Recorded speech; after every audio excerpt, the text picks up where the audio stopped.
Hey, millionaire. Royalty used to rule the world, but that was a long time ago.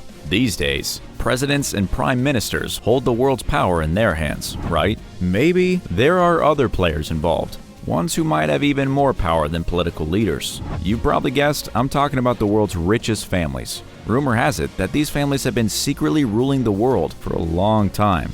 Maybe power passed on through bloodlines didn't die out along with the loss of royal power. It just shifted to the financially powerful. But who are the families with so much money that can potentially rule the world without us even knowing?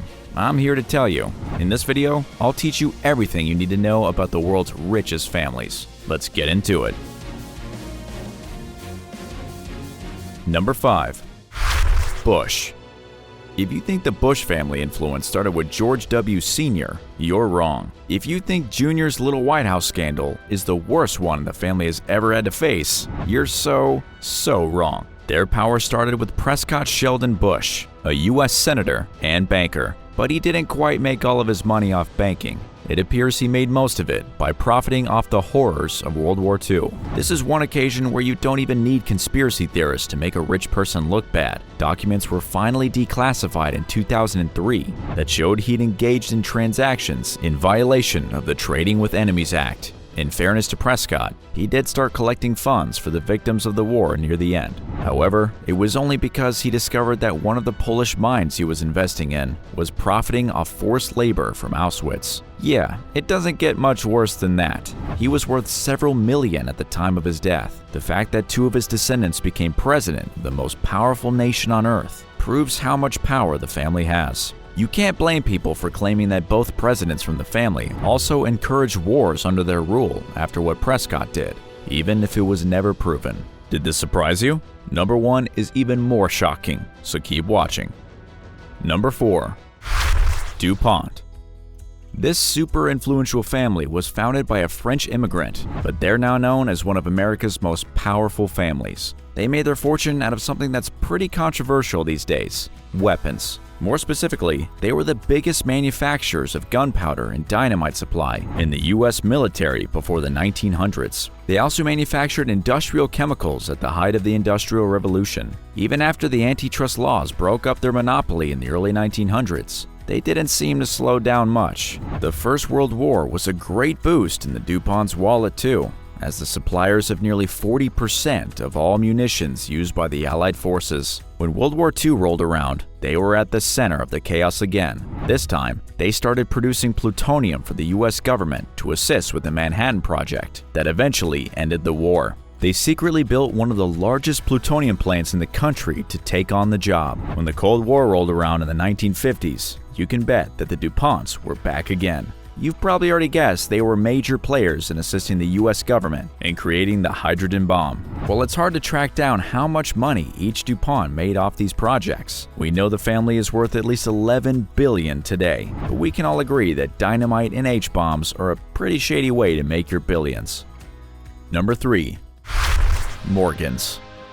John Pierpont Morgan is more like a classic rich villain than a businessman. That image just wouldn't be complete without an impossibly powerful family. His dad was a banker, which probably gave him a leg up, but JP was much more than an ordinary banker. In 1893, important people started getting pretty worried about how much of America's surplus gold was being bought by foreign countries. But JP Morgan wasn't worried about the economy. He saw an opportunity. He put together a syndicate of super powerful, uber-rich bankers. See what I mean about the evil villain thing? With people like the Rothschilds backing him, he started buying back gold from foreign investors. Of course, this effectively stabilized America's economy and restored faith in the dollar. However, it wasn't all good news. JP Morgan and Company were now one of the most influential financial institutions in the world, with evil villain Morgan at the head. With economies all linked to the gold standard, Morgan was now able to manipulate the economy to his advantage, raising or lowering the value of the dollar and consumer prices as he saw fit. Yep, it's pretty scary stuff. Of course, he wasn't satisfied with that, and he now had the power to control two other major industries.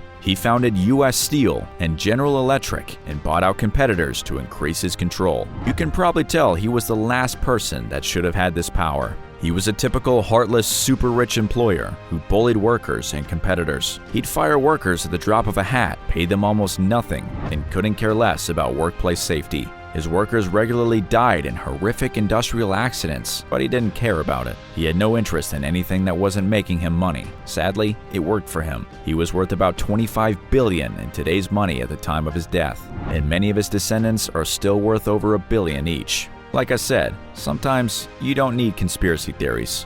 Tell us what you think about making money the way the Morgans did, and keep watching. The richest families are coming up. Number 2. Rockefeller.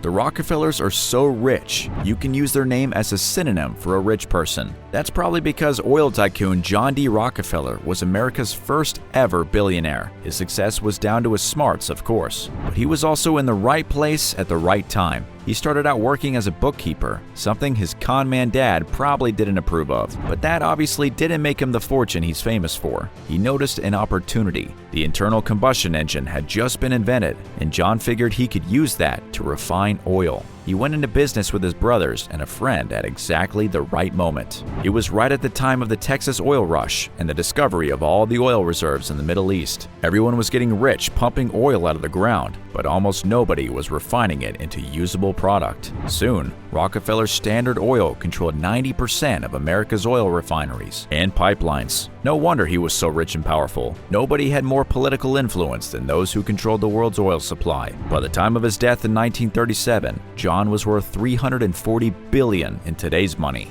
That's more than Elon Musk. Unfortunately, his family didn't share his talent for business. Most of the money has evaporated now, although they're still worth about $11 billion, which should keep them happy for a while. But they might not be quite as powerful as they used to be. And finally, the richest and maybe most powerful family on Earth is number 1. Rothschild. The Rothschilds have been at the center of just about every major conspiracy theory for over 2 centuries now. That's kind of an achievement in its own right. Depending on who you ask, you'll get a new and interesting unproven theory. Some say the Rothschilds are working with brain-eating aliens. Others say they're behind 9/11. Some more sensible conspiracy theorists claim that Rothschilds commissioned the assassination of JFK before he could invade Cuba and interfere with the lucrative sugar trade. And of course, they've been blamed for every major war as far back as we can remember. But like all the best conspiracy theories, they are linked to reality. Meyer Rothschild was the one who started it all the way back in the 1700s. He was just an apprentice with Hamburg Bank, but he was pretty smart, at least smart enough to see great opportunities in finance. Soon, he was a major player in world finance. He strategically scattered his 5 sons around the globe, one in each of the world's financial capitals. It wasn't an accident. They were there to help him oversee operations and help to stabilize internal currencies using his banking practices. Pretty smart. Of course, stable currencies help out ordinary businessmen and buyers, but you've got to assume that Rothschilds were only thinking of themselves, considering the huge quantities of money they made. Also, conspiracy theorists were right about one thing. The Rothschilds really were heavily involved in financing wars. Luckily for them, they always seem to pick the right side. Today, they have a collective monthly income of about $8 billion. Don't worry, I also didn't realize that was possible. They're worth about $500 billion in total, so they're not losing influence anytime soon.